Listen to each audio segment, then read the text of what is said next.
अवश्य।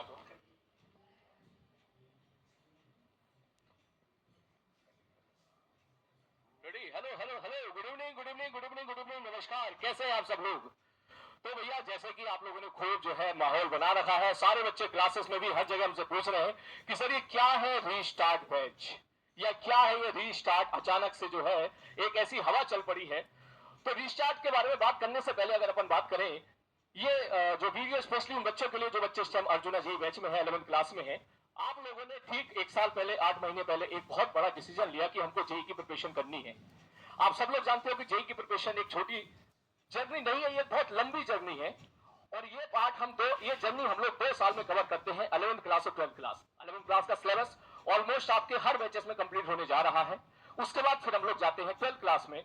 और I hope आप सब लोग इस बात को जानते हैं कि बिना 11th क्लास को अच्छे तरीके से किए सिलेक्शन पॉसिबल नहीं है, नामुमकिन है, ये बात सच है।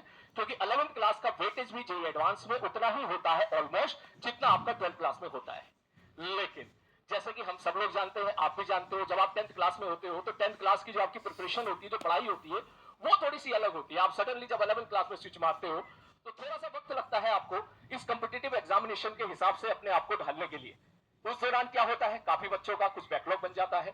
कुछ बच्चे अपनी तरफ से पूरी कोशिश करते हैं, लाइव में पूरी कोशिश करते हैं, कुछ बच्चे रिकॉर्डेड लेक्चर से पूरी कोशिश करते हैं। लेकिन कहीं ना कहीं एक कॉमन सी प्रॉब्लम है जो मोस्टली बच्चे फेस करते हैं, जिसका नाम है बैकलॉग। बैकलॉग का मतलब, सर मेरा बहुत बैकलॉग है, सर मेरा ये वाला चैप्टर छूट गया है, अब मैं कैसे कवर करूं। एग्जाम्पल के तौर पे सपोज कोई बच्चा बोले सर मुझे सेंटर ऑफ मास नहीं आता। अब सेंटर ऑफ मास नहीं आता, वो बच्चा चाह के भी कैसे कंप्लीट करे, क्योंकि क्लास में हम लोग उसको 15 से 16 लेक्चर में, दैट मींस अगर मैं उसको 2 से मल्टीप्लाई करूं तो कम से कम 30 से 40 घंटे हम लोग उसको मेन क्लास में पढ़ते हैं। उसी प्रकार से रोटेशन वाला चैप्टर अगर अपन बात करें तो 18 से 20 लेक्चर का मतलब कम से कम 40 घंटे हम लोग ऑफलाइन क्लास में, ऑनलाइन क्लास में हम लोग जो है रोटेशन को पढ़ते हैं। अब वो बच्चा कैसे कवर करे यार, उसके पास उतना समय नहीं है। जाहिर सी बात है, आपकी जगह मैं भी होता या हम सब होते तो हम भी ये प्रॉब्लम फेस करते।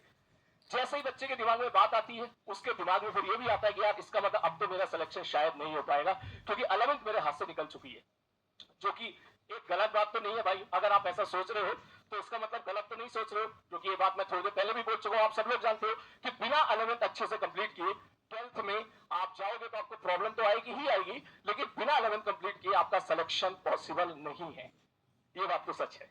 और जब हम लोग बात करते हैं 12th वाले बच्चों से, जैसे पिछले साल मैंने लक्ष्य बैच लिया था, वो बच्चे जिनका 11th क्लास बहुत अच्छा होता है वो 12th क्लास में बहुत जबरदस्त मचाते हैं। जो बच्चे लक्ष्य बैच में इस साल हैं, आप उनसे पूछिए, वो बच्चे जिन्होंने 11th क्लास में अपनी पूरी बढ़िया तरीके से मेहनत करी, जिन लोगों ने 11th क्लास में कोई बैकलॉग नहीं आने दिया, वो बच्चे 12th क्लास में मचाते हैं और 12th के साथ ही बढ़िया रैंक के साथ वो बच्चे सेलेक्ट होते हैं।